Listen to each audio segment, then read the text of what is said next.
जलाल उद्दीन नसर ज़ैनब का बड़ा भाई था और इमामा गायबाना तौर पर उससे वाकिफ थी। ज़ैनब उसकी क्लास फेलो थी और उससे इमामा का तारुफ वहीं मेडिकल कॉलेज में हुआ था। चंद माह में ही ये तारुफ अच्छी खासी दोस्ती में बदल गया। उस तारुफ में उसे ये पता चला कि वो लोग 4 भाई बहन थे। जलाल सबसे बड़ा था और हाउस जॉब कर रहा था। ज़ैनब के वालिद बापडा में इंजीनियर थे और उनका घराना काफी मजहबी था। इस्लामाबाद से वापसी पर उसने ज़ैनब से नात पढ़ने वाले उस शख्स के बारे में पूछा। ज़ैनब, उस रात मैंने तुम्हें फोन किया तो कोई नात पढ़ रहा था, वो कौन था? उसने अपने लहजे को हत्तुल इम्कान नॉर्मल रखते हुए कहा, वो जलाल भाई थे। एक मुकाबले में हिस्सा लेने के लिए वो नात याद कर रहे थे। फोन कॉरिडोर में है और उनके कमरे का दरवाजा खुला था, इसलिए आवाज तुम तक पहुंच गई। ज़ैनब ने तफसील से बताया। बहुत अच्छी आवाज है उनकी। हाँ, आवाज तो बहुत अच्छी है उनकी। क़िरात तो नात से भी ज्यादा खूबसूरत करते हैं। बहुत से मुकाबलों में इनाम भी ले चुके हैं। अभी भी कॉलेज में एक मुकाबला होने वाला है, तुम उसमें उन्हें सुनना। ज़ैनब तब ये नहीं जानती थी कि इमामा किस मजहब की थी। वो जिस तरह पर्दे का ख्याल रखती थी, ज़ैनब का ख्याल था कि वो किसी मजहबी घराने से ताल्लुक रखती है। खुद ज़ैनब भी खासे मजहबी घराने से ताल्लुक रखती थी और चादर ओढ़ा करती थी। 2-3 दिन बाद इमामा जलालुन नसर की नात सुनने के लिए अपनी फ्रेंड्स को बताए बगैर क्लास बैंक करके नातों के इस मुकाबले में चली गई थी। जलालुन नसर को उस दिन पहली बार उसने देखा था। कॉम्पेयर ने जलालुन नसर का नाम पुकारा और इमामा ने तेज होती धड़कनों के साथ ज़ैनब से मुशाबहत रखने वाले आम सी शक्ल सूरत और दाढ़ी वाले एक 24-25 साल लड़के को स्टेज पर चढ़ते देखा। स्टेज पर सीढ़ियां चढ़ने से लेकर रोस्ट्रम के पीछे आकर खड़े होने तक इमामा ने एक बार भी अपनी नजर जलालुन नसर के चेहरे से नहीं हटाई। उसने उसे सीने पर हाथ बांधे और आंखें बंद करते देखा। कुछ नहीं मांगता शाहों से ये शैदा तेरा, इसकी दौलत है फकत नक्शे कफे पा तेरा।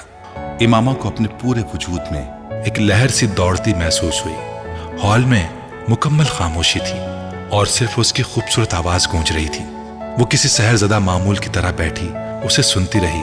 उसने कब नात खत्म की, कब वो स्टेज से उतरकर वापस हुआ, मुकाबले का नतीजा क्या निकला, उसके बाद किस किसने नात पढ़ी, किस वक्त सारे स्टूडेंट वहां से गए और किस वक्त हॉल खाली हो गया, इमामा को पता ही नहीं चला। बहुत देर बाद उसे यकदम होश आया था। उस वक्त अपने इर्द गिर्द देखने पर उसे एहसास हुआ कि वो हॉल में अकेली बैठी थी। मैंने कल तुम्हारे भाई को नात पढ़ते सुना, इमामा ने अगले दिन ज़ैनब को बताया। अच्छा, उन्हें पहला इनाम मिला है। ज़ैनब ने उसकी बात पर मुस्कुरा कर उसे देखा। बहुत खूबसूरत नात पढ़ी थी उन्होंने। कुछ देर की खामोशी के बाद इमामा ने फिर उस मौजू पर बात की। हाँ, वो बचपन से नातें पढ़ते आ रहे हैं। इतने क़िरात और नातों के मुकाबले जीत चुके हैं कि अब तो उन्हें खुद भी उनकी तादाद याद नहीं। ज़ैनब ने तफाखुर से कहा, उनकी आवाज़ बहुत खूबसूरत है। इमामा ने फिर कहा, हाँ खूबसूरत तो है, मगर सारी बात उस मोहब्बत और अकीदत की है जिसके साथ वो नात पढ़ते हैं। उन्हें हुजूर सल्लल्लाहु अलैहि वसल्लम से इश्क है, इतनी मोहब्बत जिसकी कोई हद नहीं। क़िरात और नात के अलावा उन्होंने कभी कोई और चीज़ नहीं पढ़ी। हालांकि स्कूल और कॉलेज में उन्हें बहुत मजबूर किया जाता रहा, मगर उनका एक ही जवाब होता कि मैं जिस ज़बान से हज़रत मोहम्मद सल्लल्लाहु अलैहि वसल्लम का कसीदा पढ़ता हूँ, उस ज़बान से किसी और शख्स का कसीदा नहीं पढ़ सकता। मोहब्बत तो हम भी हुजूर सल्लल्लाहु अलैहि वसल्लम से करते हैं, मगर जैसी भाई करते हैं वैसी मोहब्बत तो हम में से कोई भी नहीं कर सकता। पिछले 10 सालों में एक बार भी उन्होंने नमाज कज़ा नहीं की। हर माह एक कुरान पढ़ते हैं। तुम तो नात की तारीफ कर रही हो, अगर उनसे तिलावत सुन लो तो वो बड़े फख्र से बता रही थी। इमामा चुपचाप उसे देख रही थी। उसने ज़ैनब से उसके बाद कुछ नहीं पूछा। अगले दिन वो सुबह कॉलेज जाने के लिए तैयार होने के बजाय अपने बिस्तर में घुसी रही। जवेरिया ने खासी देर के बाद भी उसे बिस्तर से बरामद ना होते देखकर झंझोड़ा। उठ जाओ इमामा, कॉलेज नहीं जाना क्या? देर हो रही है। नहीं, आज मुझे कॉलेज नहीं जाना। इमामा ने दोबारा आंखें बंद कर ली। क्यों? जवेरिया कुछ हैरान हुई। मेरी तबीयत ठीक नहीं है, इमामा ने कहा। आंखें तो बहुत सुर्ख हो रही हैं तुम्हारी, रात को सोई नहीं तुम? नहीं, नींद नहीं आई, और अब प्लीज मुझे सोने दो। इमामा ने उसे किसी और सवाल से बचने के लिए कहा। जवेरिया कुछ देर उसे देखते रहने के बाद अपना बैग और फोल्डर उठाकर बाहर निकल गई। उसके जाने के बाद इमामा ने आंखें खोल दी। ये बात ठीक थी कि वो सारी रात सो नहीं सकी, और उसकी वजह जलालुन नसर की आवाज थी। वो अपने जहन को उस आवाज के अलावा और कहीं भी फोकस नहीं कर पा रही थी। जलालुन नसर, उसने जेरे लब उसका नाम दोहराया। आखिर उसकी आवाज क्यों मुझे इस कदर अच्छी लग रही है कि मैं अपने जहन से नहीं निकाल पा रही। उसने उलझे हुए जहन के साथ बिस्तर से निकलते हुए सोचा। वो अपने कमरे की खुली हुई खिड़की में आकर खड़ी हो गई। मेरे भाई की आवाज में सारी तासीर हजरत मोहम्मद सल्लल्लाहु अलैहि वसल्लम के इश्क की वजह से है। उसके कानों में ज़ैनब की आवाज गूंजी। आवाज में तासीर और इश्क। उसने बेचैनी से पहलू बदला। सोज, गुदास, लोच, मिठास, आखिर क्या था उसकी आवाज में? वो उठकर खिड़की से बाहर देखने लगी। दुनिया इश्क अल्लाह से शुरू होती है और इश्क रसूल सल्लल्लाहु अलैहि वसल्लम पर खत्म हो जाती है। उसे एक और जुमला याद आया, इश्क रसूल सल्लल्लाहु अलैहि वसल्लम। उसने हैरानी से पूछा, इश्क रसूल सल्लल्लाहु अलैहि वसल्लम या इश्क मोहम्मद सल्लल्लाहु अलैहि वसल्लम? यकदम उसे अपने एक अजीब सा सन्नाटा उतरता महसूस हुआ। उसने उस सन्नाटे और तारीकी को खोजना शुरू किया। अपने अंदर सीढ़ी दर सीढ़ी उतरना शुरू किया। उसे कहीं कोई रोशनी नजर नहीं आई। आखिर वो क्या चीज होती है जो हजरत मोहम्मद सल्लल्लाहु अलैहि वसल्लम का नाम सुनने पर लोगों की आंखों में आंसुओं और लबों पर दुरूद ले आती है? अकीदत, इश्क, मोहब्बत, इनमें से क्या है? मुझे कुछ क्यों महसूस नहीं होता? मेरी आंखों में आंसू क्यों नहीं आते? मेरे होंठों पर दुरूद क्यों नहीं आता? मेरी आवाज में तासीर वो लम्हा भर के लिए रुकी। उसने ज़ेरे लब पढ़ा, कुछ नहीं मांगता शाहों से ये शहदा तेरा, इसकी दौलत है फकत नक्शे कफे पा तेरा। उसे अपनी आवाज बिर्राई हुई महसूस हुई। शायद अभी जागी हूं इसलिए आवाज ऐसी है। उसने अपना गला साफ करते हुए सोचा। उसने एक बार फिर पढ़ना शुरू किया, कुछ नहीं मांगता। वो एक बार फिर रुक गई। इस बार उसकी आवाज में लर्जिश थी। उसने दोबारा पढ़ना शुरू किया, कुछ नहीं मांगता शाहों से ये शहदा तेरा। खिड़की से बाहर नजरें मरकूज रखते हुए उसने लरसती बिर्राई आवाज, कांपते होंठों के साथ पहला मिसरा पढ़ा। फिर दूसरा मिसरा पढ़ना शुरू किया और रुक गई। खिड़की से बाहर खला में घूरते हुए वो एक बार फिर जलालुन नसर की आवाज अपने कानों में उतरती महसूस कर रही थी। बुलंद, साफ, वाज़े और अजान की तरह दिल में उतर जाने वाली मुकद्दस आवाज। उसे अपने गालों पर नमी महसूस हुई। यकदम वो अपने होश आवाज में आई और पता चला कि वो रो रही थी। कुछ देर जैसे वो बेयकीनी के आलम में वो अपने दोनों हाथों की उंगलियां दोनों आंखों पर रखे दम बखुद खड़ी रही। उसने अपने आप को बेबसी की इंतहा पर पाया। आंखों पर हाथ रखे वो आहिस्ता आहिस्ता घुटनों के बल वहीं जमीन पर बैठ गई और उसने फूट फूट कर रोना शुरू कर दिया। इंसान के लिए सबसे मुश्किल मरहला वो होता है जब उसका दिल किसी चीज की गवाही दे रहा हो मगर उसकी जबान खामोश हो, जब उसका दिमाग चिल्ला चिल्ला कर किसी चीज की सदाकत का इकरार कर रहा हो मगर उसके होंठ साकित हों। इमामा हाशिम की भी अपनी जिंदगी उसी मरहले पर आन पहुंची थी। जो फैसला वो पिछले 2-3 सालों में नहीं कर पा रही थी, वो फैसला एक आवाज ने चंद दिनों में करवा दिया था। ये जाने, ये खोजे, ये परखे बगैर कि आखिर लोग क्यों हजरत मोहम्मद सल्लल्लाहु अलैहि वसल्लम से इतनी अकीदत रखते हैं। आखिर क्यों इश्क रसूल सल्लल्लाहु अलैहि वसल्लम की बात की जाती है। उसने इतने साल अपने नबी के कसीदे सुने थे, उस पर कभी रिक्कत तारी नहीं हुई थी, कभी उसका वजूद मोम बनकर नहीं पिघला था, कभी उसे किसी पर रश्क नहीं आया था। मगर हर बार हजरत मोहम्मद सल्लल्लाहु अलैहि वसल्लम का नाम पढ़ते, देखते और सुनते हुए वो अजीब सी कैफियत का शिकार होती थी। हर बार, हर दफा उसका दिल उस नाम की तरफ खिंचता चला जाता था और सबिया के पास ना जाने के उसके सारे इरादे भाप बनकर उड़ गए थे। जलालुन नसर की आवाज तारीकी में नजर आने वाले जुगनू की तरह थी जिसके ताक़ुब में वो बिना सोचे समझे चल पड़ी थी। मैं तुझे आलम अशिया में भी पा लेता हूँ, लोग कहते हैं कि है आलम बाला तेरा। इमामा के लिए वो एक नए सफर का आगाज था। वो पहले की तरह बाकायदगी से सबिया के पास जाने लगी। उन इज्तिमात में शिरकत ने उसे अगर एक तरफ अपने फैसले पर इस्तकामत बख्शी तो दूसरी तरफ उसकी बाकी मानदा शुबहात को भी दूर कर दिया। मजहब तब्दील करने का फैसला इमामा के लिए कोई छोटा या मामूली फैसला नहीं था। उस एक फैसले ने उसकी जिंदगी के हर मामले को मुतासिर किया था। वो अब असजद से शादी नहीं कर सकती थी क्योंकि वो गैर मुस्लिम था। उसे जल्द या बदेर अपने घर वालों से अलहदगी भी इख्तियार करनी थी क्योंकि वो अब ऐसे किसी माहौल में रहना नहीं चाहती थी जहाँ इस्लामी शआर और अकायद में इतने धड़ल्ले से तहरीफात की जाती थी। वो उस पैसे के बारे में भी शकूक का शिकार होने लगी थी जो उसे अपनी तालीम और दूसरे खराजात के लिए हाशिम मुबीन की तरफ से मिलते थे। चंद साल पहले तक परियों की कहानी नजर आने वाली जिंदगी यकदम एक डरावने ख्वाब में तब्दील होकर रह गई थी और जिंदगी के इस मुश्किल रास्ते का इंतखाब उसने खुद किया था। उसे बाज दफा हैरत होती कि उसने इतना बड़ा फैसला किस तरह कर लिया। उसने अल्लाह से इस्तकामत ही मांगी थी और उसे इस्तकामत से नवाजा गया था मगर वो अभी इतनी कम उम्र थी कि खदशात और अंदेशों से मुकम्मल पीछा छुड़ा लेना उसके लिए मुमकिन नहीं था।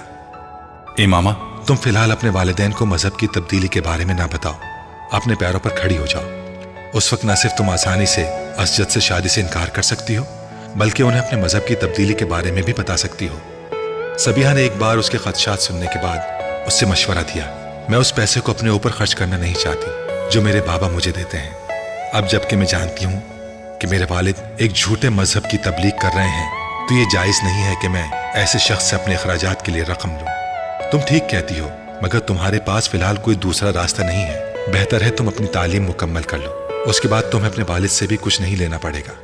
सबिहा ने उसे समझाया। सबिहा अगर ये राह ना दिखाती तब भी इमामा इसके अलावा कुछ और नहीं कर सकती थी। उसमें फिलहाल इतनी हिम्मत नहीं थी कि वो अपनी जिंदगी की सबसे बड़ी ख्वाहिश छोड़ देती। उस वक्त रात के 10 बजे थे जब वो सिनेमा से बाहर निकल आया था। उसके हाथ में अब भी पॉपकॉर्न का पैकेट था। वो किसी गहरी सोच में डूबा हुआ पॉपकॉर्न खाते हुए सड़क पर चल रहा था। आधे घंटे तक सड़कें नापते रहने के बाद उसने एक बहुत बड़े बंगले की घंटी बजाई थी। साहब, खाना लगा दूं? लाउंज में दाखिल होने पर मुलाजिम ने उसे देखकर पूछा। नहीं, उसने नफी में सर हिलाते हुए कहा। दूध? नहीं। वो रुके बगैर वहां से गुजरता चला गया। अपने कमरे में दाखिल होकर उसने दरवाजा बंद कर लिया। कमरे की लाइट ऑन करके वो कुछ देर बेमकसद इधर उधर देखता रहा, फिर बाथरूम की तरफ बढ़ गया। शेविंग किट निकालकर उसके अंदर एक रेजर ब्लेड निकाल लिया और उसे लेकर बेडरूम में आ गया। अपने बेड पर बैठकर उसने साइड टेबल पर पड़ा हुआ लैंप जला लिया और बेडरूम की ट्यूबलाइट बंद कर दी। रेजर ब्लेड के ऊपर मौजूद रैपर को उतारकर वो कुछ देर लैंप की रोशनी में उसकी तेज धार को देखता रहा। फिर उसने ब्लेड के साथ अपने दाएं हाथ की कलाई की रग को एक झटके से काट दिया। उसके मुंह से एक सिसकी निकली और फिर उसने होंठ भींच लिए। वो अपनी आंखों को खुला रखने की कोशिश कर रहा था। उसकी कलाई बेड से नीचे लटक रही थी और खून की धार अब सीधा कारपेट पर गिरकर उसमें जज्ब हो रही थी।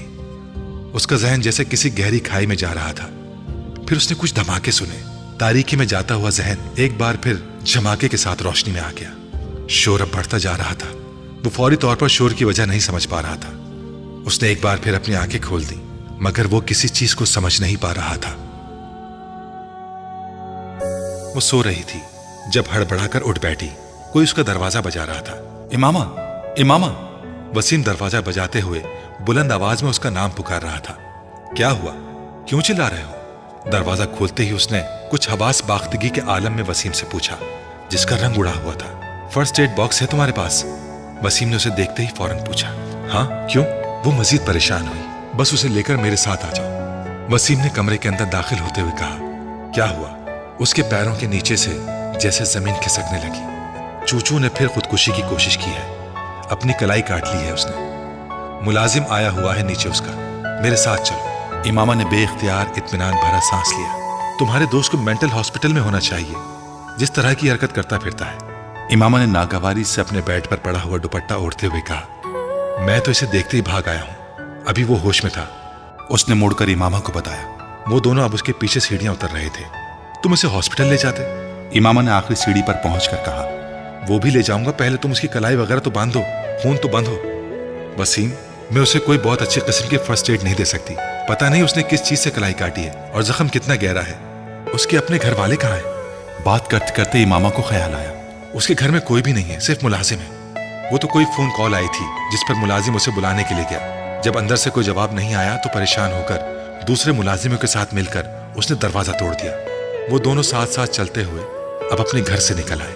तुम्हारा ये दोस्त जो है ना, इमामा ने कुछ नाराजगी के आलम में वसीम के साथ चलते हुए सालार के बारे में कुछ कहना चाहा, मगर वसीम ने गुस्से में पलटकर उसको झड़क दिया। फॉर गॉड सेक, अपनी लानत मलामत बंद नहीं कर सकती तुम?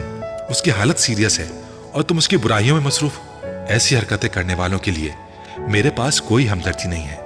वो दोनों अब सालार के लाउंज में पहुंच चुके थे। चंद कदम चलने के बाद वसीम एक मोड़ मुड़ा और कमरे के अंदर दाखिल हो गया। इमामा उसके पीछे ही थी, मगर फिर जैसे करंट खाकर रुक गई। कमरे के दरवाजे के अंदर दाखिल होते ही सामने कद आदम खिड़कियों पर कुछ मॉडल्स और एक्ट्रेसेस की बड़ी बड़ी उरिया तस्वीरें इस तरह लगाई गई थीं कि एक लम्हे के लिए इमामा को यूं लगा जैसे वो तमाम लड़कियां हकीकी तौर पर उस कमरे में मौजूद हैं। उसका चेहरा सुर्ख हो गया। एक तरफ बेड पर पड़े हुए जख्मी के बारे में उसकी राय कुछ और खराब हो गई। वो तस्वीरें उसके किरदार की पस्ती का एक और सबूत थी, और कमरे में 3-4 लोगों की मौजूदगी में उसके लिए वो तस्वीरें खासी खिफ़्फ़त और शर्मिंदगी का बाइस बन रही थीं। उन तस्वीरों से नजरें चुराते हुए वो तेजी से डबल बेड की तरफ आ गई, जहां सालार सिकंदर लेटा हुआ था। वसीम उसके पास बेड पर बैठा फर्स्ट एड बॉक्स खोल रहा था, जबकि इमामा का बड़ा भाई सालार की उस कलाई को बेडशीट के एक लटके हुए कोने के साथ दबाकर खून रोकने की कोशिश कर रहा था, जबकि खुद सालार नशे में डूबे किसी इंसान की तरह अपना दायां हाथ छुड़वाने की कोशिश कर रहा था। वो वसीम और वहां मुलाजिमों से कुछ कह भी रहा था। इमामा के आगे बढ़ते ही उसके बड़े भाई ने उस कुर्सी को छोड़ दिया जिस पर वो बैठे थे। उसके जख्म को देखो, मैंने चादर से खून रोकने की कोशिश की है मगर मैं कामयाब नहीं हुआ। उन्होंने उसकी कलाई इमामा को थमाते हुए कहा। इमामा ने कुर्सी पर बैठते ही उसकी कलाई के गिर्द लिपटा हुआ कोना हटाया। जख्म बहुत गहरा और लंबा था। एक नजर डालते ही उसे अंदाजा हो गया था। सालार ने फिर एक झटके के साथ अपना हाथ खींचने की कोशिश की, मगर इमामा मजबूती से कलाई के कुछ नीचे से उसका बाजू पकड़े रही। वसीम, बस बैंडेज निकाल दो, ये जख्म बहुत गहरा है, यहाँ कुछ नहीं हो सकता। बैंडेज करने से खून रुक जाएगा, फिर तुम लोग इसे हॉस्पिटल ले जाओ। उसने एक नजर नीचे कारपेट पर जज्ब होते हुए खून पर डाली। वसीम तेजी से फर्स्ट एड बॉक्स में से बैंडेज निकालने लगा। सालार ने बेड पर लेटे लेटे अपने सर को झटका दिया और आंखें खोलने की कोशिश की। उसकी आंखों के सामने अब धुंधलाहट सी थी, मगर उसके बावजूद उसने अपने बेड से कुछ फासले पर बैठी हुई उस लड़की और उसके हाथ में मौजूद अपने बाजू को देखा। कुछ मुश्तइल होकर उसने एक और झटके के साथ अपना हाथ उस लड़की के हाथ से आजाद करवाने की कोशिश की। हाथ आजाद नहीं हुआ, मगर दर्द की एक तेज लहर ने बेइख्तियार करहाने पर मजबूर कर दिया था। उसे चंद लम्हों के लिए यही महसूस हुआ था जैसे उसकी जान निकल गई, मगर अगले ही लम्हे वो एक बार फिर हाथ छुड़ाने की कोशिश कर रहा था। तुम लोग दफा हो जाओ, जाओ, कहां से आ गए हो? उसने कुछ मुश्तइल होकर लड़खड़ाते हुए लहजे में कहा। यह मेरा कमरा है, तुम लोगों को अंदर आने की जुर्रत कैसे हुई? तुम वसीम, तुम दफा हो जाओ। Get lost, just get lost, bloody bastard, उसने बुलंद आवाज में मगर लड़खड़ाती जबान से कहा। इमामा ने उसके मुंह से निकलने वाली गाली को सुना। एक लम्हे के लिए उसके चेहरे का रंग बदला, मगर वो फिर उसका हाथ मजबूती से पकड़े बैठी रही। उसने वसीम से कॉटन लेकर कराहते हुए सालार की कलाई के जख्म पर रख दी, जो हाथ को खींचने और हिलाने से बाज नहीं आ रहा था, और वसीम के हाथ से लेकर लपेटना शुरू कर दिया। सालार ने धुंधलाई आंखों के साथ अपनी कलाई के गिर्द किसी चीज की नरमी को महसूस किया। कुछ बेबसी और झुंझलाहट के आलम में सालार ने अपने बाएं हाथ के जोर से अपने दाएं हाथ को छुड़ाने की कोशिश की थी। धुंधलाई आंखों के साथ उसका आगे बढ़ने वाला बायां हाथ लड़की के सर से टकराया था। उसके सर से न सिर्फ दुपट्टा उतरा था, बल्कि उसके बाल भी खुल गए थे। इमामा ने हड़बड़ा कर उसे देखा, जो एक बार फिर अपना बायां हाथ आगे ला रहा था। इमामा ने अपने बाएं हाथ से उसकी कलाई को पकड़े रखा, जबकि दाएं हाथ में पकड़ी बैंडेज छोड़कर अपनी पूरी कुव्वत से अपना दायां हाथ उसके दाएं गाल पर दे मारा। थप्पड़ इतना जन्नाटेदार था कि एक लम्हे के लिए सालार की आंखों के सामने छाई हुई धुंध छट गई। खुले मुंह और आंखों के साथ दम बखुद उसने लड़की को देखा था, जो सुर्ख चेहरे के साथ बुलंद आवाज में उससे कह रही थी, अब अगर तुम हिले तो मैं तुम्हारा दूसरा हाथ भी काट दूंगी। सुना तुमने? सालार ने उस लड़की के अक़ब में वसीम को कुछ कहते सुना, मगर वो कुछ समझ नहीं पाया। उसका जहन मुकम्मल तौर पर तारीकी में डूब रहा था। मगर उसने फिर एक आवाज सुनी, नस्वानी आवाज, इसका ब्लड प्रेशर चेक करो। सालार को बेइख्तियार चंद लम्हे पहले अपने गाल पर पड़ने वाला थप्पड़ याद आया। वो चाहने के बावजूद आंखें नहीं खोल सका। वही नस्वानी आवाज एक बार फिर गूंजती थी, मगर इस बार वो उस आवाज को कोई मफहूम नहीं पहना सका। उसका जहन मुकम्मल तौर पर तारीकी में डूब गया था। अगली बार जब उसे होश आया तो वो एक प्राइवेट क्लिनिक में मौजूद था। आंखें खोलकर उसने एक बार फिर अपने इर्द गिर्द देखने की कोशिश की। कमरे में उस वक्त एक नर्स मौजूद थी, जो उसके पास खड़ी ड्रिप को सही करने में मसरूफ थी। सालार ने उसे मुस्कुराते देखा था। वो उससे कुछ कहना चाह रहा था, मगर उसका जहन एक बार फिर तारीकी में डूब गया। दूसरी बार उसे कब होश आया उसे अंदाजा नहीं हुआ, मगर दूसरी बार आंखें खोलने पर उसने उस कमरे में कुछ शनासा चेहरे देखे थे। उसे आंखें खोलते देखकर मम्मी उसकी तरफ बढ़ाई थी। कैसा महसूस कर रहे हो तुम? उन्होंने उस पर झुकते हुए बेताबी से कहा। जस्ट फाइन, सालार ने दूर खड़े सिकंदर उस्मान को देखते हुए धीमे लहजे में कहा। इससे पहले कि उसकी मम्मी कुछ और कहती, कमरे में मौजूद एक डॉक्टर आगे आ गया था। वो उसकी नब्ज चेक करने लगा था। डॉक्टर ने इंजेक्शन लगाने के बाद एक बार फिर उसे ड्रिप लगाई। सालार ने कुछ बेजारी के साथ ये कार्रवाइयां देखी। ड्रिप लगाने के बाद वो सिकंदर उस्मान और उसकी बीवी से बातें करने लगा। सालार उस गुफ्तगू के दौरान छत को घूरता रहा। फिर कुछ देर बाद डॉक्टर कमरे से निकल गया। कमरे में अब बिल्कुल खामोशी थी। सिकंदर उस्मान और उसकी बेगम अपना सर पकड़े बैठे थे। उनकी तमाम कोशिशों और एहतियात के बावजूद ये सालार सिकंदर की खुदकुशी की चौथी कोशिश थी और इस बार वो वाकई मरते मरते बचा था। डॉक्टर्स के मुताबिक अगर चंद मिनटों की ताखिर हो जाती तो वो उसे बचा नहीं सकते थे। सिकंदर और उनकी बीवी को मुलाजिम ने रात 2 बजे सालार की खुदकुशी की इस कोशिश के बारे में बताया था। वो दोनों मियाँ बीवी पूरी रात सो नहीं सके थे। सिकंदर उस्मान ने सुबह फ्लाइट मिलने तक तकरीबन 150 सिगरेट फूंक डाले थे, मगर उसके बावजूद उनकी बेचैनी और इस्तिराब में कमी नहीं हो पा रही थी। मेरी समझ में नहीं आता ये आखिर इस तरह की हरकतें क्यों करता है। आखिर इस पर हमारी नसीहतों और हमारे समझाने का असर क्यों नहीं हुआ। सिकंदर उस्मान ने दौरान सफर कहा। मेरा तो दिमाग फटने लगा है जब मैं उसके बारे में सोचता हूँ। क्या नहीं किया मैंने उसके लिए। हर सहूलत, बेहतरीन तालीम, हत्ता के बड़े से बड़े साइकेट्रिस्ट को दिखा चुका हूँ, मगर नतीजा वही ढाक के 3 बात। मेरी तो समझ में नहीं आता कि मुझसे क्या गलती हो गई है जो मुझे ये सजा मिल रही है। जानने वालों के दरमियान मजाक बन गया हूं मैं इसकी वजह से। सिकंदर उस्मान बहुत परेशान थे। हर वक्त मेरा दम हलक में अटका रहता है कि पता नहीं वो किस वक्त क्या कर गुजरे। इतनी एहतियात बरतने का नतीजा ये निकला है कि एक बार हम गाफिल हुए और फिर वही हरकत कर गुजरा है। तैयबा ने अपनी आंखों में उमड़ते हुए आंसुओं को टिश्यू के साथ साफ किया। वो दोनों उसी तरह की बातें करते हुए कराची से इस्लामाबाद आए थे, मगर सालार के सामने आकर दोनों को चुप लग गई थी। उन दोनों को ही समझ में नहीं आ रहा था कि वो इस हालत में उससे क्या कहें। सालार को उनकी दिली और ज़हनी कैफियत का अच्छी तरह अंदाजा था और उनकी खामोशी को वो गनीमत जान रहा था। उन्होंने उस दिन उससे कुछ नहीं कहा था। अगले दिन भी वो दोनों खामोश ही रहे थे, मगर तीसरे दिन उन दोनों ने अपनी खामोशी तोड़ दी। मुझे सिर्फ ये बताओ कि आखिर तुम ये सब क्यों कर रहे हो। सिकंदर ने उस रात बड़ी तहम्मुल मिजाजी से उसके साथ गुफ्तगू का आगाज किया था। आखिर तुम्हारे साथ मसला क्या है। तुमने वादा किया था कि तुम ऐसी कोई हरकत नहीं करोगे। मैंने उसी वादे पर तुम्हें स्पोर्ट्स कार भी लेकर दी थी। हर बात मान रहे हैं हम लोग तुम्हारी, फिर भी तुम्हें कतन एहसास नहीं है हम लोगों का, ना खानदान की इज्जत का। सालार उसी तरह चुप बैठा रहा। किसी और का नहीं तो हम दोनों का ही ख्याल करो। तुम्हारी वजह से हमारी रातों की नींदें उड़ गई हैं। तैयबा ने कहा, तुम्हें कोई परेशानी, कोई प्रॉब्लम है तो हमसे डिस्कस करो, हमसे कहो, मगर इस तरह मरने की कोशिश करना।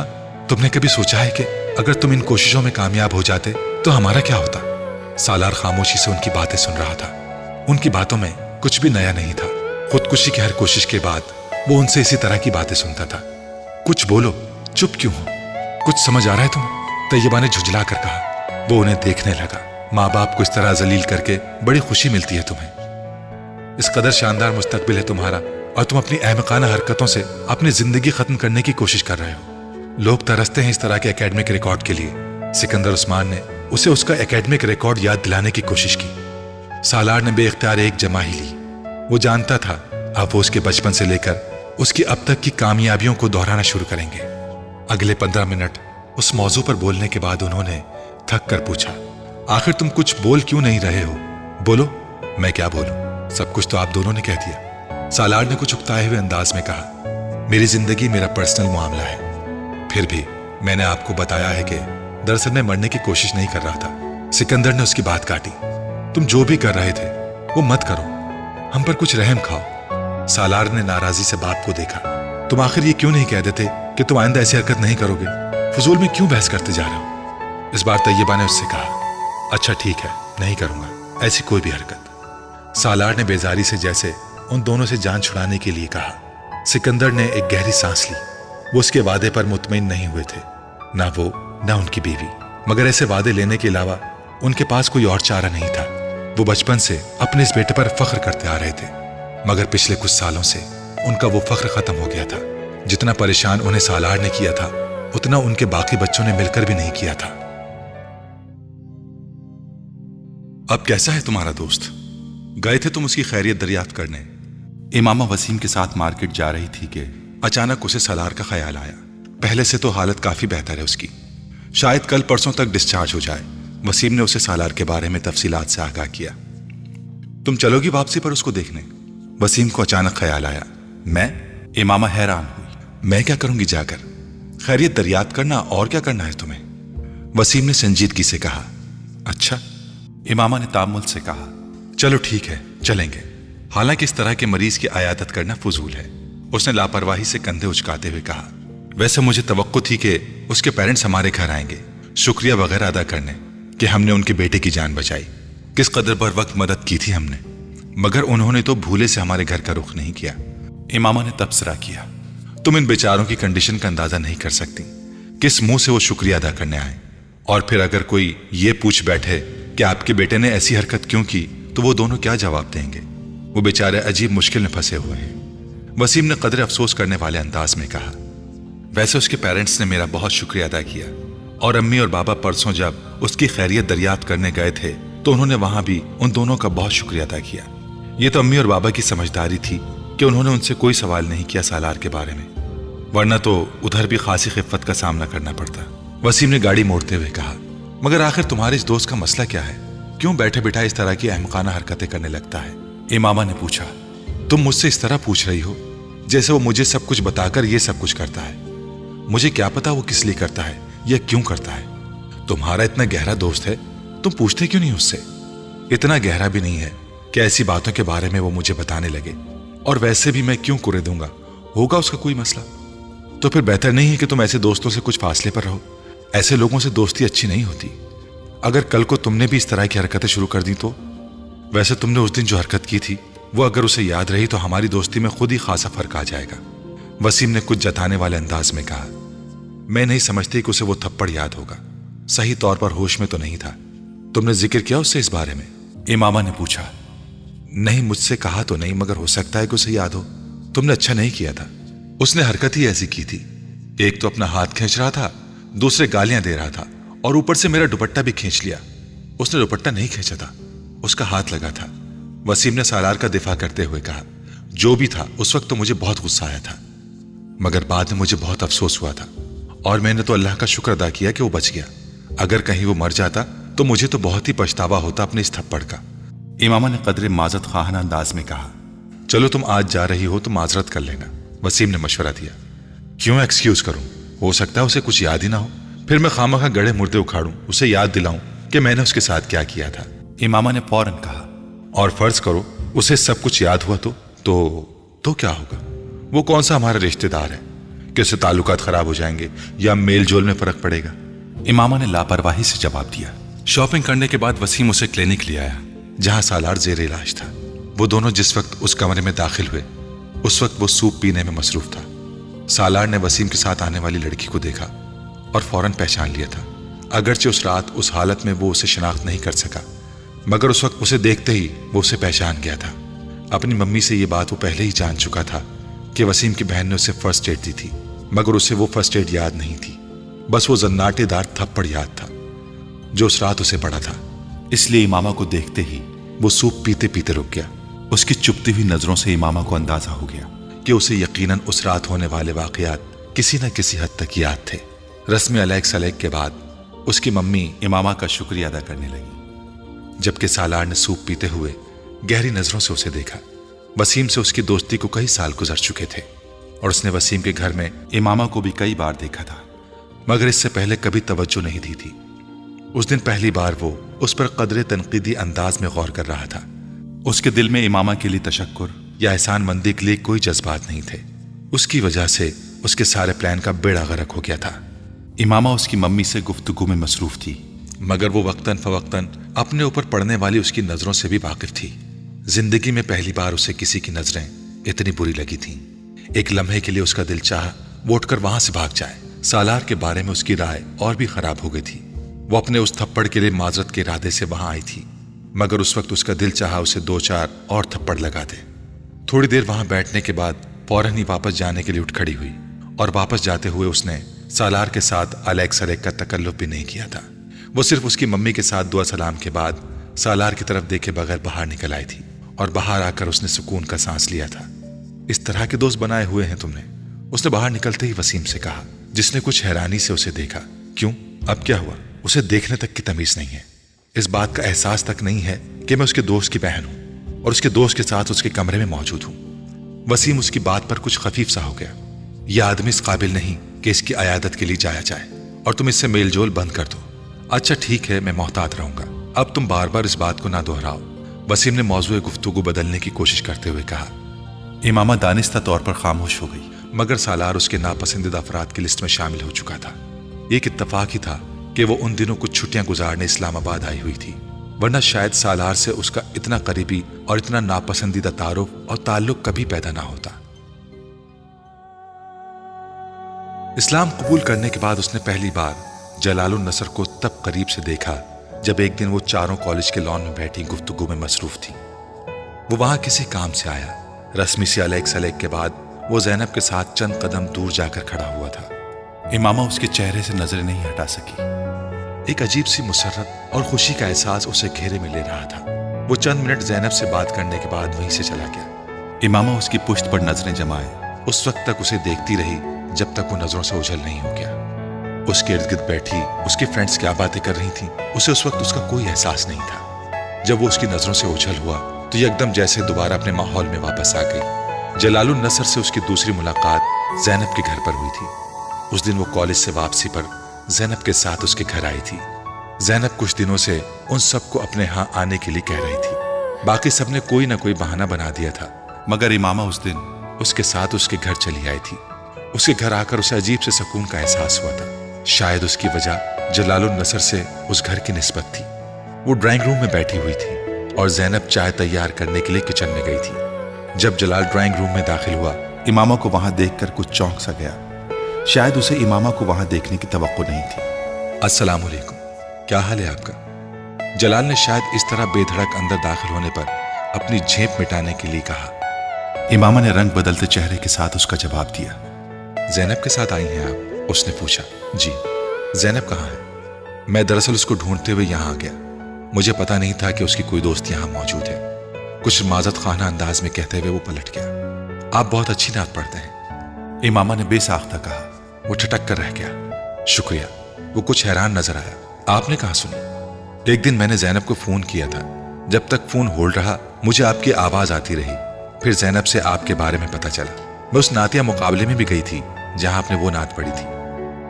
وہ بے اختیار کہتی چلی گئی۔ جلال النصر کی سمجھ میں نہیں آیا وہ حیران ہو یا خوش۔ بہت اچھی تو نہیں، بس پڑھ لیتا ہوں، اللہ کا کرم ہے۔ اس نے حیرت کے جھٹکے سے سنبھلتے ہوئے سفید چادر میں لپٹی اس دبلی پتلی دراز قامت لڑکی کو دیکھا جس کی گہری سی آنکھیں کوئی بہت عجیب سا تاثر لیے ہوئے تھی۔ اپنی آواز کی تعریف وہ بہت سو سے سن چکا تھا، مگر اس وقت اس لڑکی کی تعریف اس کے لیے قدرے غیر معمولی تھی، اور جس انداز میں اس نے یہ کہا تھا وہ اس سے بھی زیادہ عجیب۔ وہ پلٹ کر ڈرائنگ روم سے باہر نکل گیا۔ وہ ویسے بھی لڑکیوں سے گفتگو میں مہارت نہیں رکھتا تھا، اور پھر ایک ایسی لڑکی سے گفتگو جس سے وہ صرف چہرے کی حد تک واقف تھا۔ امامہ ایک عجیب سی مسرت کے عالم میں وہاں بیٹھی ہوئی تھی۔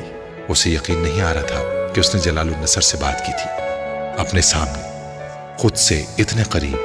وہ ڈرائنگ روم کے دروازے سے کچھ آگے کارپیٹ پر اس جگہ کو دیکھتی رہی جہاں وہ کچھ دیر پہلے کھڑا تھا۔ تصور کی آنکھ سے وہ اسے ابھی بھی وہیں دیکھ رہی تھی۔ ان کی اگلی ملاقات ہاسپٹل میں ہوئی۔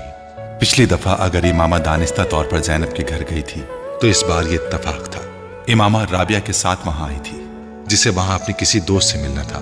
ہاسپٹل کے کوریڈور میں فائنل اسٹوڈنٹس کے ایک گروپ میں اس نے جلال النصر کو دیکھا۔ اس کی ایک ہارٹ بیٹ مس ہوئی۔ کوریڈور میں اتنا رش تھا کہ وہ اس کے پاس نہیں جا سکتی تھی، اور اس وقت پہلی بار امامہ کو احساس ہوا کہ اسے سامنے دیکھ کر ان کے لیے رک جانا کتنا مشکل تھا۔ رابعہ کی دوست کے ساتھ بیٹھے ہوئے بھی اس کا دھیان مکمل طور پر باہر ہی تھا۔ 1-1.5 گھنٹے بعد وہ رابعہ کے ساتھ اس کی دوست کے کمرے سے باہر آئی تھی۔ اب وہاں فائنل ایئر کے اسٹوڈنٹس کا وہ گروپ نہیں تھا۔ امامہ کو بے اختیار مایوسی ہوئی۔ رابعہ اس کے ساتھ باتیں کرتے ہوئے باہر نکل رہی تھی۔ جب سیڑھیوں پر ان دونوں کا آمنا سامنا جلال سے ہو گیا، امامہ کے جسم سے جیسے ایک کرنٹ سا گزر گیا تھا۔ السلام علیکم جلال بھائی، کیسے ہیں آپ؟ رابعہ نے پہل کی تھی۔ اللہ کا شکر ہے، اس نے سلام کا جواب دیتے ہوئے کہا۔ آپ لوگ یہاں کیسے آ گئے؟ اس بار جلال نے امامہ کو دیکھتے ہوئے پوچھا۔ میں اپنی فرینڈ سے ملنے آئی تھی اور امامہ میرے ساتھ آئی تھی، رابعہ مسکراتے ہوئے بتا رہی تھی، جبکہ امامہ خاموشی سے اس کے چہرے پر نظریں جمائے ہوئی تھی۔ دستگیری میری تنہائی کی تو نے ہی تو کی، میں تو مر جاتا اگر ساتھ نہ ہوتا تیرا۔ اس کی آواز سنتے ہوئے وہ ایک بار پھر ٹرانس میں آ رہی تھی۔ اس نے بہت کم لوگوں کو اتنے شستہ لہجے میں اردو بولتے ہوئے سنا جس لہجے میں وہ بات کر رہا تھا۔ پتہ نہیں کیوں ہر بار اس کی آواز سنتے ہی اس کے کانوں میں اس کی پڑھی ہوئی وہ نعت گونجنے لگتی۔ اسے عجیب سا رشک آ رہا تھا اسے دیکھتے ہوئے۔ جلال نے رابعہ سے بات کرتے ہوئے شاید اس کی محویت کو محسوس کیا تھا، اس لیے بات کرتے کرتے اس نے امامہ کی طرف دیکھا اور مسکرایا۔ امامہ نے اس کے چہرے سے نظریں ہٹا لی۔ بے اختیار اس کا دل چاہا تھا وہ شخص کے اور قریب چلی جائے۔ جلال سے نظریں ہٹا کر ارد گرد گزرتے لوگوں کو دیکھتے ہوئے اس نے 3 بار لا حول پڑھی۔ شاید اس وقت شیطان میرے دل میں آ کر مجھے اس کی طرف راغب کر رہا ہے، اس نے سوچا، مگر لا حول پڑھنے کے بعد بھی اس کے اندر کوئی تبدیلی نہیں آئی۔ وہ اب بھی جلال کے لیے ویسی ہی کشش محسوس کر رہی تھی۔ اسجد سے اتنے سالوں کی منگنی کے بعد بھی کبھی اس نے اپنے آپ کو اس کے لیے اس طرح بے اختیار ہوتے نہیں دیکھا تھا جس طرح وہ اس وقت ہو رہی تھی۔ وہاں کھڑے اسے پہلی بار جلال سے بہت زیادہ خوف آیا۔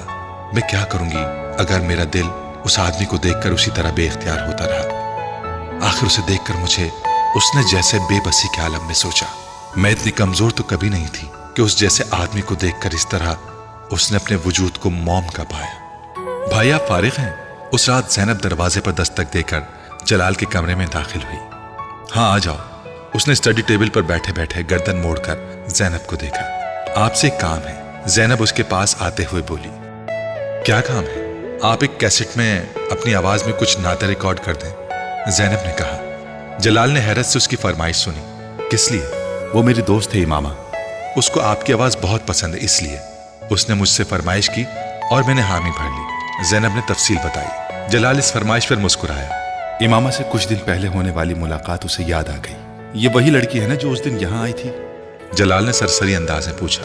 ہاں وہی لڑکی ہے، اسلام آباد سے یہاں آئی ہے۔ اسلام آباد سے؟ ہاسٹل میں رہ رہی ہے؟ جلال نے کچھ دلچسپی لیتے ہوئے پوچھا۔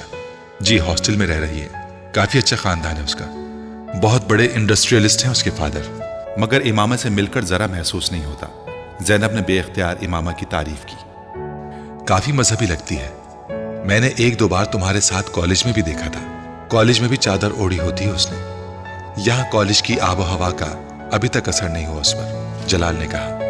بھائی اس کی فیملی بھی خاصی مذہبی ہے، کیونکہ وہ جب سے یہاں آئی ہے اسی طرح کی ہے۔ میرا خیال ہے کافی کنزرویٹو لوگ ہیں، لیکن یہ ضرور ہے کہ اس کی فیملی خاصی تعلیم یافتہ ہے، نہ صرف بھائی بلکہ بہنیں بھی۔ یہ گھر میں سب سے چھوٹی ہے، زینب نے تفصیل بتاتے ہوئے کہا۔ تو پھر آپ کب ریکارڈ کر کے دیں گے؟ زینب نے پوچھا۔ تم کل لے لینا، میں ریکارڈ کر دوں گا، جلال نے کہا۔ وہ سر ہلاتے ہوئے کمرے سے نکل گئی۔ جلال کچھ دیر سوچ میں ڈوبا رہا، پھر دوبارہ اس کتاب کی طرف متوجہ ہو گیا جسے وہ پڑھ رہا تھا۔ ان کی اگلی ملاقات لائبریری میں ہوئی۔ اس بار امامہ اسے وہاں موجود دیکھ کر بے اختیار اس کی طرف چلی گئی۔ رسمی الگ سلگ کے بعد امامہ نے کہا، میں آپ کا شکریہ ادا کرنا چاہتی تھی۔ جلال نے حیرانی سے اسے دیکھا۔ کس لیے؟ اس کیسٹ کے لیے جو آپ نے ریکارڈ کر کے بھجوائی تھی، جلال مسکرایا۔ نہیں، اس کی ضرورت نہیں، مجھے اندازہ نہیں تھا کہ کبھی کوئی مجھ سے ایسی فرمائش کر سکتا ہے، آپ بہت خوش قسمت ہیں، امامہ نے مدھم آواز میں اسے دیکھتے ہوئے کہا۔ میں؟ کس حوالے سے؟ جلال نے ایک بار پھر حیران ہوتے ہوئے پوچھا۔ ہر حوالے سے، آپ کے پاس سب کچھ ہے، آپ کے پاس بھی تو بہت کچھ ہے۔ وہ جلال کی بات پر عجیب سے انداز میں مسکرائی۔ جلال کو شبہ ہوا کہ اس کی آنکھوں میں کچھ نمی نمودار ہوئی تھی، مگر وہ یقین سے نہیں کہہ سکتا تھا۔ وہ اب نظریں جھکائے ہوئے تھی، پہلے کچھ بھی نہیں تھا، اب واقعی سب کچھ ہے، جلال نے مدھم آواز میں اسے کہتے سنا۔ وہ نہ سمجھنے والے انداز میں اسے دیکھنے لگا۔ آپ اتنی محبت سے رسول صلی اللہ علیہ وآلہ وسلم کا نام لیتے ہیں تو میں سوچتی ہوں کہ میں نے اپنی بات ادھوری چھوڑ دی۔ جلال خاموشی سے اس کی بات مکمل ہونے کا انتظار کرتا رہا۔ مجھے آپ پر رشک آتا ہے۔ چند لمحے بعد وہ آہستہ سے بولی، سب لوگوں کو تو اس طرح کی محبت نہیں ہوتی جیسی محبت آپ کو حضرت محمد صلی اللہ علیہ وآلہ وسلم سے ہے۔ ہو بھی جائے تو ہر کوئی اس طرح محبت کا اظہار نہیں کر سکتا کہ دوسرے بھی رسول صلی اللہ علیہ وآلہ وسلم کی محبت میں گرفتار ہونے لگے۔ محمد صلی اللہ علیہ وآلہ وسلم کو بھی آپ سے بڑی محبت ہوگی۔ اس نے نظریں اٹھائیں، اس کی آنکھوں میں کوئی نمی نہیں تھی۔ شاید مجھے وہم ہوا تھا، جلال نے اسے دیکھتے ہوئے سوچا۔ یہ میں نہیں جانتا، اگر ایسا ہو تو میں واقعی بہت خوش قسمت انسان ہوں۔ میں تو صرف یہ جانتا ہوں کہ مجھے واقعی حضور اکرم صلی اللہ علیہ وآلہ وسلم سے بڑی محبت ہے۔ مجھ جیسے لوگوں کے لیے اتنا ہی کافی ہے، ہر ایک کو اللہ اس محبت سے نہیں نوازتا۔ وہ بڑی رسانیت سے کہہ رہا تھا۔ امامہ اس کے چہرے سے نظریں نہیں ہٹا سکی۔ اسے کبھی کسی شخص کے سامنے اس طرح احساس کمتری نہیں ہوا تھا جس طرح کا احساس کمتری وہ جلال النصر کے سامنے محسوس کرتی تھی۔ شاید میں بھی نعت پڑھ لوں، شاید میں بھی بہت اچھی طرح اسے پڑھ لوں، مگر میں جلال النصر کبھی نہیں ہو سکتی، کبھی نہیں بن سکتی۔ کبھی میری آواز سن کر کسی کا وہ حال نہیں ہو سکتا جو جلال النصر کی آواز سن کر ہوتا ہے۔ وہ لائبریری سے نکلتے ہوئے مسلسل مایوسی کے عالم میں سوچ رہی تھی۔ جلال النصر سے ہونے والی چند ملاقاتوں کے بعد امامہ نے پوری کوشش کی تھی کہ وہ دوبارہ کبھی اس کا سامنا نہ کرے، نہ اس کے بارے میں سوچے، نہ زینب کے گھر جائے۔ حتیٰ کہ اس نے زینب کے ساتھ اپنے تعلقات کو بھی اپنی طرف سے بہت محدود کرنے کی کوشش کی تھی۔ اس کی ہر حفاظتی تدبیر برے طریقے سے ناکام ہوتی گئی۔ ہر گزرتے دن کے ساتھ امامہ کی بے بسی میں اضافہ ہوتا جا رہا تھا، اور پھر اس نے گھٹنے ٹیک دیے تھے۔ اس آدمی میں کوئی چیز ایسی ہے جس کے سامنے میری ہر مزاحمت دم توڑتی جاتی ہے، اور شاید اس کا یہ اعتراف ہی تھا جس نے اسے ایک بار پھر جلال کی طرف متوجہ کر دیا تھا۔ پہلے اس کے لیے اس کی بے اختیاری لاشعوری تھی، پھر اس نے شعوری طور پر جلال کو اسجد کی جگہ دے دی۔ آخر کیا برائی ہے اگر میں اس شخص کا ساتھ چاہوں جس کی آواز مجھے بار بار اپنے پیغمبر صلی اللہ علیہ وآلہ وسلم کی طرف لوٹنے پر مجبور کرتی ہے؟ میں کیوں اس شخص کے حصول کی خواہش نہ کروں جو حضرت محمد صلی اللہ علیہ وآلہ وسلم سے مجھ سے بھی زیادہ محبت رکھتا ہے؟ کیا مذائقہ ہے اگر میں اس شخص کو اپنا مقدر بنائے جانے کی دعا کروں جس کے لیے میں انس رکھتی ہوں اور جس کے کردار سے میں واقف ہوں؟ اگر میں یہ چاہوں کہ میں جلال النصر کے نام سے شناخت پاؤں، اس واحد آدمی کے نام سے جسے سنتے جسے دیکھتے مجھے اس پر رشک آتا ہے، اس کے پاس ہر دلیل، ہر توجہ موجود تھی۔ بہت غیر محسوس طور پر وہ ہر اس جگہ جانے لگی جہاں جلال کے پائے جانے کا امکان ہوتا، اور وہ اکثر وہاں پایا جاتا۔ وہ زینب کو اس وقت فون کرتی جب جلال گھر پر ہوتا، کیونکہ گھر پر ہوتے ہوئے فون ہمیشہ وہی ریسیو کرتا۔ دونوں کے درمیان چھوٹی موٹی گفتگو رفتہ رفتہ طویل ہونے لگی، پھر وہ ملنے لگے۔ جویریہ، رابعہ یا زینب، تینوں کو امامہ اور جلال کے ان بڑھتے ہوئے تعلقات کے بارے میں پتہ نہیں تھا۔ جلال اب ہاؤس جاب کر رہا تھا، امامہ اکثر اس کے ہاسپٹل جانے لگی۔ باقاعدہ اظہار محبت نہ کرنے کے باوجود وہ دونوں اپنے لیے ایک دوسرے کے جذبات سے واقف تھے۔ جلال جانتا تھا کہ امامہ اسے پسند کرتی تھی، اور یہ پسندیدگی عام نوعیت کی نہیں تھی۔ خود امامہ بھی یہ جان چکی تھی کہ جلال اس کے لیے کچھ خاص قسم کے جذبات محسوس کرنے لگا ہے۔ جلال اس قدر مذہبی تھا کہ اس نے کبھی اس بات کا تصور بھی نہیں کیا تھا کہ وہ کسی لڑکی کی محبت میں گرفتار ہو جائے گا۔ نہ صرف یہ کہ وہ محبت کرے گا بلکہ اس طرح اس سے ملا کرے گا، مگر یہ سب کچھ بہت غیر محسوس انداز میں ہوتا گیا۔ اس نے کبھی زینب سے اس بات کا ذکر نہیں کیا کہ اس کے اور امامہ کے درمیان کسی خاص نوعیت کا تعلق ہے۔ اگر وہ یہ انکشاف کر دیتا تو زینب اسے یقیناً امامہ کی اسجد کے ساتھ طے شدہ نسبت سے آگاہ کر دیتی۔ بہت شروع میں ہی وہ امامہ کی ایسی کسی نسبت کے بارے میں جان لیتا تو وہ امامہ کے بارے میں بہت محتاط ہو جاتا، پھر کم از کم امامہ کے لیے اس حد تک انوالو ہونے کا سوال ہی پیدا نہیں ہوتا جس حد تک وہ ہو چکا تھا۔ ان کے درمیان ہونے والی ایسی ہی ایک ملاقات میں امامہ نے اسے پروپوز کیا تھا۔ اسے امامہ کی جرت پر کچھ حیرانی ہوئی تھی، کیونکہ کم از کم وہ خود بہت چاہنے کے باوجود ابھی یہ بات نہیں کہہ سکا تھا۔ آپ کا ہاؤس جاب کچھ عرصے میں مکمل ہو جائے گا، اس کے بعد آپ کیا کریں گے؟ امامہ نے اس دن اس سے پوچھا تھا۔ اس کے بعد میں اسپیشلائزیشن کے لیے باہر جاؤں گا، جلال نے بڑی سہولت سے کہا۔ اس کے بعد واپس آؤں گا اور اپنا ہاسپٹل بناؤں گا۔ آپ نے اپنی شادی کے بارے میں سوچا ہے؟ اس نے اگلا سوال کیا تھا۔ جلال نے حیران مسکراہٹ کے ساتھ اسے دیکھا تھا۔ امامہ، شادی کے بارے میں ہر ایک ہی سوچتا ہے، آپ کس سے کریں گے یہ طے کرنا بھی باقی ہے۔ امامہ چند لمحے خاموش رہی۔ مجھ سے شادی کریں گے؟ جلال دم بخود اسے دیکھنے لگا۔ اسے امامہ سے اس سوال کی توقع نہیں تھی۔ آپ کو میری بات بری لگی ہے؟ امامہ نے اسے گمسم دیکھ کر پوچھا۔ وہ یکدم جیسے ہوش میں آ گیا۔ نہیں، ایسا نہیں ہے، اس نے بے اختیار کہا۔ یہ سوال مجھے تم سے کرنا چاہیے تھا۔ تم مجھ سے شادی کرو گی؟ ہاں، امامہ نے بڑی سہولت سے کہا۔ اور آپ؟ میں ہاں آف کورس، تمہارے علاوہ میں کسی اور سے شادی کر سکتا ہوں؟ اس نے اپنے جملے پر امامہ کے چہرے پر ایک چمک آتے دیکھی۔ میں ہاؤس جاب ختم کرنے کے بعد اپنے ماں باپ کو تمہارے ہاں بھیجوں گا۔ وہ اس بار جواب میں کچھ کہنے کے بجائے چپ سی ہو گئی۔ جلال، کیا ایسا ہو سکتا ہے کہ میں آپ سے اپنے گھر والوں کی مرضی کے بغیر شادی کر لوں؟ جلال اس کی بات پر ہکا بکا رہ گیا۔ کیا مطلب؟ ہو سکتا ہے میرے پیرنٹس اس شادی پر تیار نہ ہوں۔ کیا تم نے اپنے پیرنٹس سے بات کی ہے؟ نہیں۔ تو پھر تم یہ بات کیسے کہہ سکتی ہو؟ क्योंकि मैं अपने पेरेंट्स को अच्छी तरह जानती हूं। उसने रसानियत से कहा। जलाल एकदम कुछ परेशान नजर आने लगा। इमामा, मैंने कभी सोचा ही नहीं कि तुम्हारे पेरेंट्स को हम दोनों की शादी पर कोई एतराज हो सकता है। मैं तो समझ रहा था कि ऐसा नहीं होगा, मगर ऐसा हो सकता है। आप मुझे सिर्फ ये बताएं कि क्या आप इस सूरत में मुझसे शादी कर लेंगे? जलाल कुछ देर खामोश बैठा रहा। इमामा इस तरह आपके आलम में उसे देखती रही। कुछ देर बाद जलाल ने अपनी खामोशी को तोड़ा। हाँ, मैं तब भी तुमसे ही शादी करूंगा। मेरे लिए यह मुमकिन नहीं कि मैं अब किसी दूसरी लड़की से शादी कर सकूं। मैं कोशिश करूंगा कि तुम्हारे पेरेंट्स इस शादी पर रजामंद हो जाएं, लेकिन अगर वो नहीं होते तो फिर हमें उनकी मर्जी के बगैर शादी करनी होगी। क्या आपके पेरेंट्स इस शादी पर रजामंद हो जाएंगे? हाँ, मैं उन्हें मना लूंगा। वो मेरी बात नहीं टालते, जलाल ने फखरी अंदाज में कहा। वो हलू की आवाज पर पलटी। उससे चंद कदम के फासले पर सालार खड़ा था। वो अपने उसी बेढंगी हुलिये में था। टी शर्ट के सारे बटन खुले हुए थे और वो खुद जीन्स की जेबों में हाथ डाले खड़ा था। एक लम्हे के लिए इमामा की समझ में नहीं आया कि वो किस तरह के रद्द-ए-अमल का इजहार करे। सालार के साथ तैमूर भी था। आओ, उस लड़की से मिलवाता हूं तुम्हें। सालार ने इमामा को किताबों की दुकान पर देखा तो करीब चला आया। तैमूर ने गर्दन मोड़कर देखा और हैरानी से कहा, उस चादर वाली से? हाँ। सालार ने कदम बढ़ाए। ये कौन है? तैमूर ने पूछा। ये वसीम की बहन है, सालार ने कहा। वसीम की? मगर तुम इससे क्यों मिल रहे हो? वसीम और उसकी फैमिली तो खासी कंजर्वेटिव है, इससे मिलकर क्या करोगे? तैमूर ने इमामा पर दूर से एक नजर डालते हुए कहा। पहली बार नहीं मिल रहा हूं, पहले भी मिल चुका हूं। बात करने में क्या हर्ज है?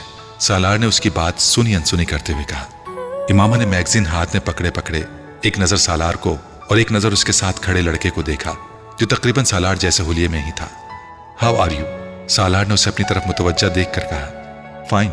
इमामा ने मैगजीन बंद करते हुए उसे देखा। यह तैमूर है, वसीम से इसकी भी खासी दोस्ती है, सालार ने तारुफ कराया। इमामा ने एक नजर तैमूर को देखा, फिर हाथ के इशारे से शॉपिंग सेंटर के एक हिस्से की तरफ इशारा करते हुए कहा, वसीम वहां है। सालार ने गर्दन मोड़कर उसकी तरफ देखा जिस तरफ उसने इशारा किया था और फिर कहा, मगर हम वसीम से मिलने तो नहीं आए।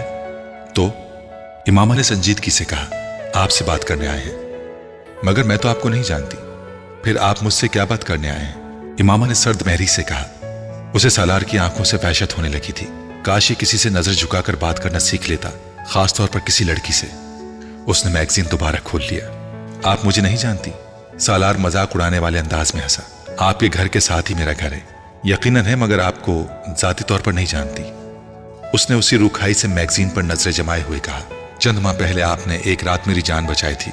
सालार ने मजाक उड़ाने वाले अंदाज में उसे याद दिलाया। मेडिकल की स्टूडेंट होने की हैसियत से यह मेरा फर्ज था। मेरे सामने कोई भी मर रहा हो, मैं यही करती। अब मुझे एक्सक्यूज करें, मैं कुछ मसरूफ हूं। सालार उसके कहने के बावजूद टस से मस नहीं हुआ। तैमूर ने उसके बाजू को हौले से खींचकर चलने का इशारा किया। शायद उसे वसीम के हवाले से इमामा का लिहाज था, मगर सालार ने अपना बाजू छुड़ा लिया। मैं उस रात आपकी मदद के लिए शुक्रिया अदा करना चाहता था, हालांकि आपने मुझे प्रोफेशनल तरीके से ट्रीटमेंट नहीं दिया था। इस बार सालार ने संजीदगी से कहा। इमामा ने उसकी बात पर मैगजीन से नजरें हटाकर उसे देखा। आपका इशारा अगर उस थप्पड़ की तरफ है तो हाँ, वो बिल्कुल प्रोफेशनल नहीं था और मैं उसके लिए माजरत करती हूँ। मैंने उसे माइंड नहीं किया, मेरा इशारा उस तरफ नहीं था, सालार ने लापरवाही से कहा। मुझे तवक्को थी कि आप उस थप्पड़ को माइंड नहीं करेंगे, क्योंकि उसी के मुस्तहिक थे, एक नहीं 10। उसने जुमले का आधा हिस्सा जब्त कर लिया। वैसे आपका इशारा किस तरफ था? बेहद थर्ड क्लास तरीके से बैंडेज की थी आपने मेरी, और आपको प्रॉपर तरीके से ब्लड प्रेशर चेक करना नहीं आता, सालार ने लापरवाही से कहते हुए च्युइंगम की एक स्टिक अपने मुंह में डाली। इमामा के कान की लोएं सुर्ख हो गई। वो पलकें झपकाए बगैर उसे देखती रही।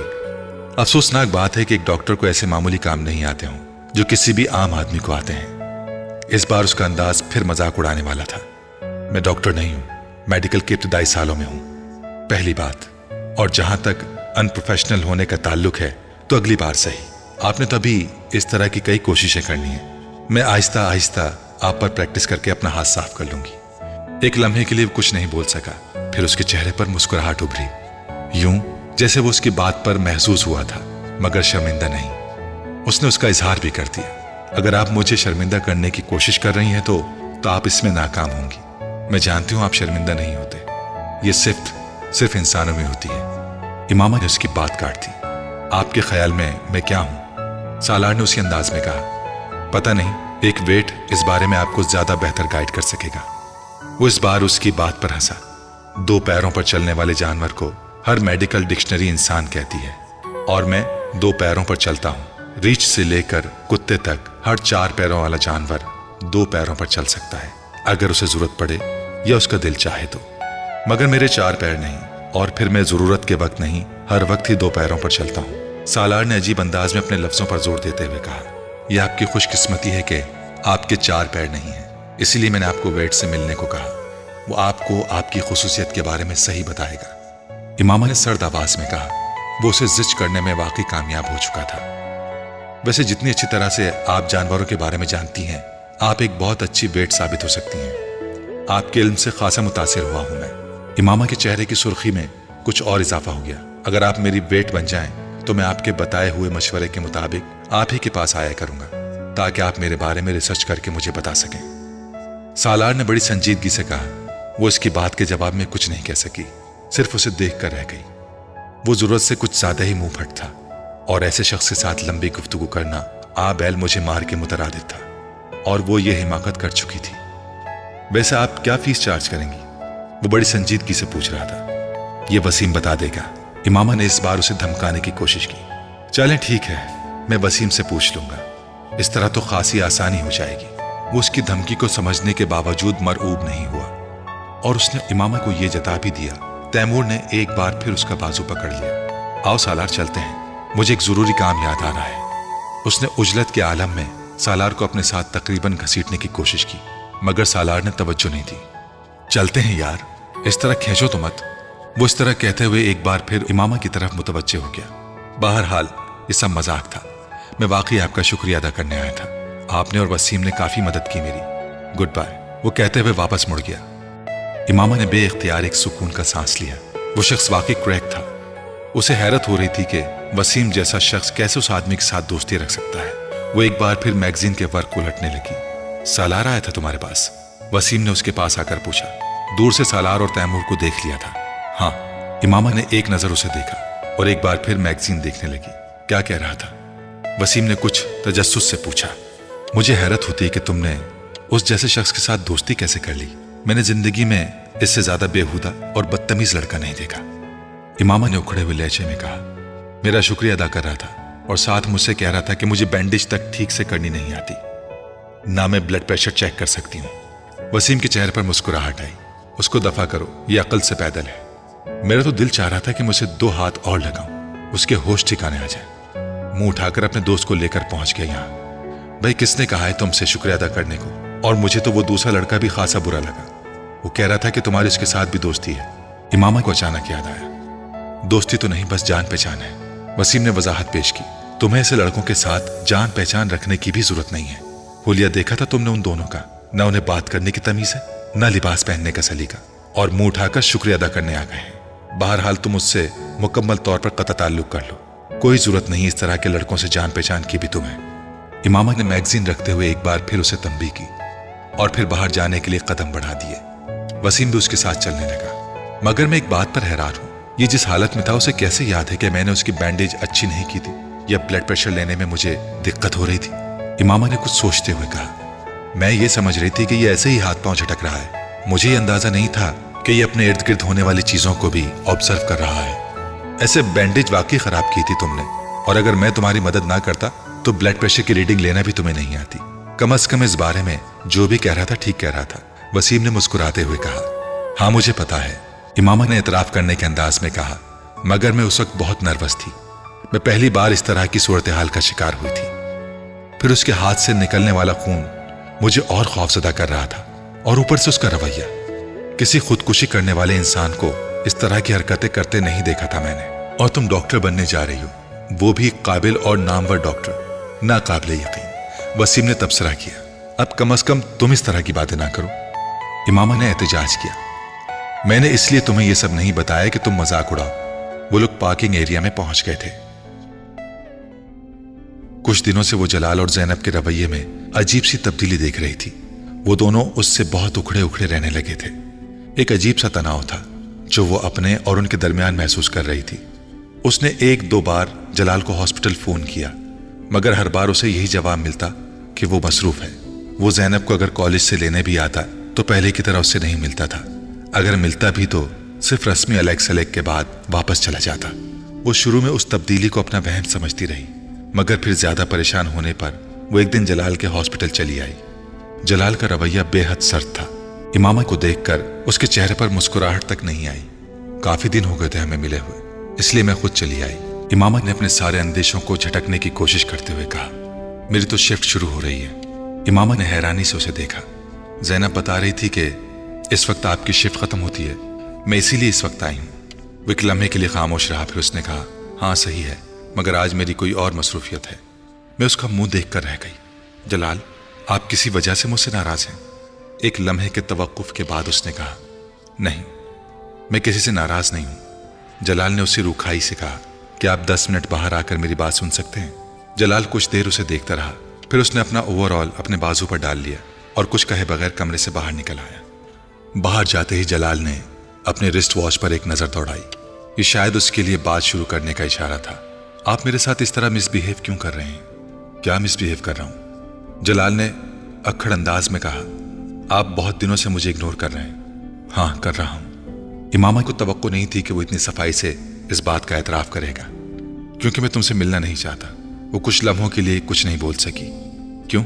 یہ بتانا ضروری نہیں، اس نے اسی طرح کھڑ انداز میں کہا۔ میں جاننا چاہتی ہوں کہ آپ کا رویہ یکدم کیوں تبدیل ہو گیا ہے؟ کوئی نہ کوئی وجہ تو ہوگی اس کی۔ امامہ نے کہا، ہاں وجہ ہے، مگر میں تمہیں بتانا ضروری نہیں سمجھتا، بالکل اسی طرح جس طرح تم بہت سی باتیں مجھے بتانا ضروری نہیں سمجھتی۔ میں وہ اس کا منہ دیکھنے لگی۔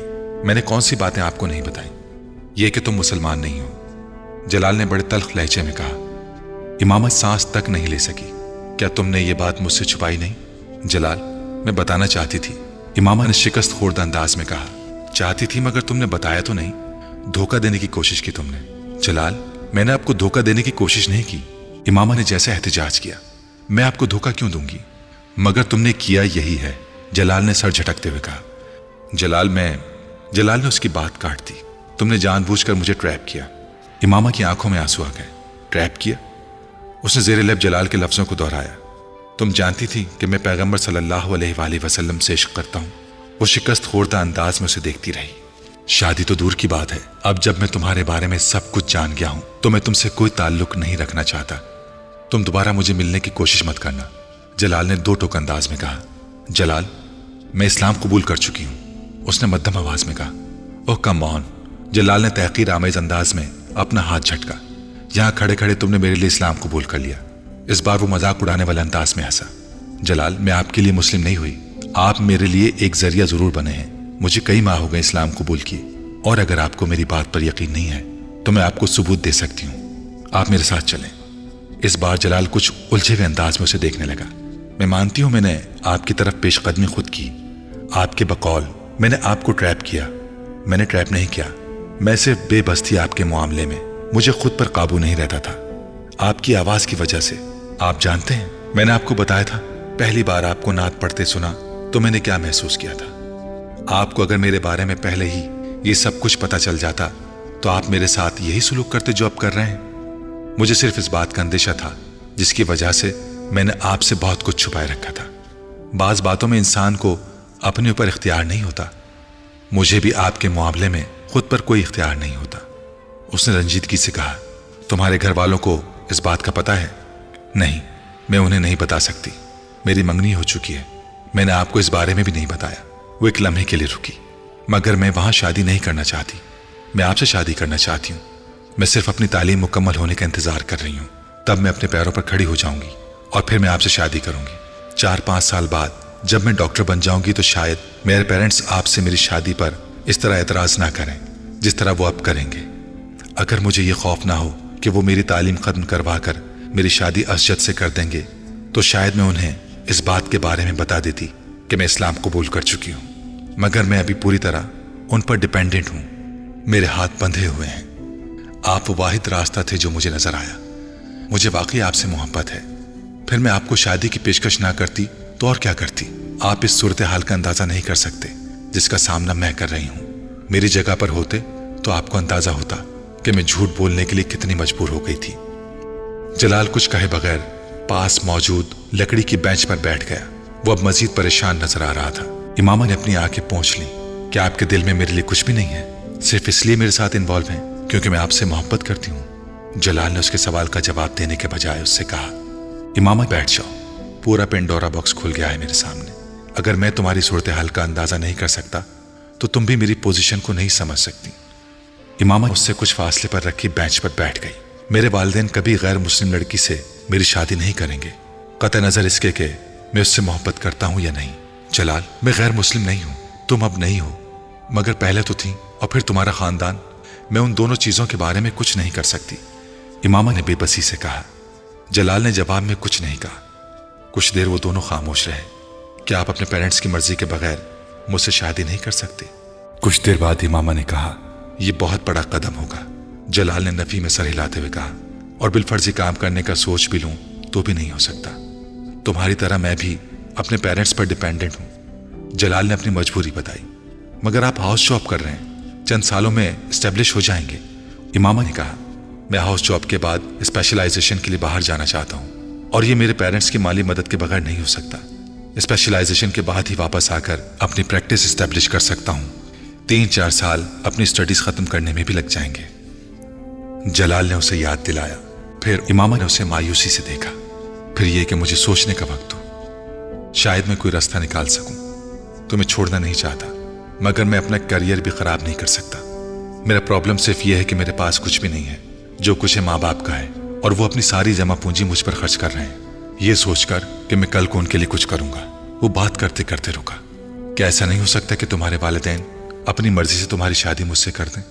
इस सूरत में कम से कम मेरे वालिदैन को यह एतराज तो नहीं होगा कि तुमने अपने वालिदैन की मर्जी के खिलाफ उन्हें बताए बगैर मुझसे शादी की। वो जलाल का चेहरा देखने लगी। मैं नहीं जानती ऐसा हो सकता है या नहीं, मैं कुछ भी नहीं कह सकती। वो मेरी बात मानेंगे या नहीं, मैं। इमामा ने कुछ मायूसी के आलम में बात अधूरी छोड़ दी। जलाल बात मुकम्मल होने का इंतजार करता रहा। मेरी फैमिली में आज तक किसी लड़की ने अपनी मर्जी से बाहर किसी लड़के से शादी नहीं की। मैं ये नहीं बता सकती कि उनका रद्द अमल क्या होगा, मगर मैं ये जरूर बता सकती हूं कि उनका रद्द अमल बहुत बुरा होगा, बहुत बुरा। वो मुझसे बहुत मोहब्बत करते हैं, लेकिन मुझे ये इजाजत नहीं दे सकते कि मैं इतना बड़ा कदम उठाऊं। आपको अंदाजा होना चाहिए मेरे बाबा को कितनी शर्मिंदगी और बेइज्जती का सामना करना पड़ेगा। सिर्फ मेरे लिए तो वो सब कुछ नहीं बदल देंगे। अगर मुझे अपनी फैमिली से मदद की तवक्को होती तो मैं घर से बाहर सहारों की तलाश में होती, ना ही आपसे इस तरह की मदद मांग रही होती। धीमे लहजे में अपनी आवाज की लर्जिश पर काबू पाते हुए उसने जलाल से कहा, इमामा, मैं तुम्हारी मदद करूंगा। मेरे पेरेंट्स मेरी बात नहीं टालेंगे। समझाने में कुछ वक्त लगेगा, मगर मैं तुम्हारी मदद करूंगा। मैं उन्हें मना लूंगा। तुम ठीक कहती हो, मुझे तुम्हारी मदद करनी चाहिए। वो पुरसोच मगर उलझे हुए अंदाज में उससे कह रहा था। इमामा को अजीब सी ढारस हुई। उसे जलाल से यही तवक्को थी। इमामा ने सोचा, मेरा इंतखाब गलत नहीं है।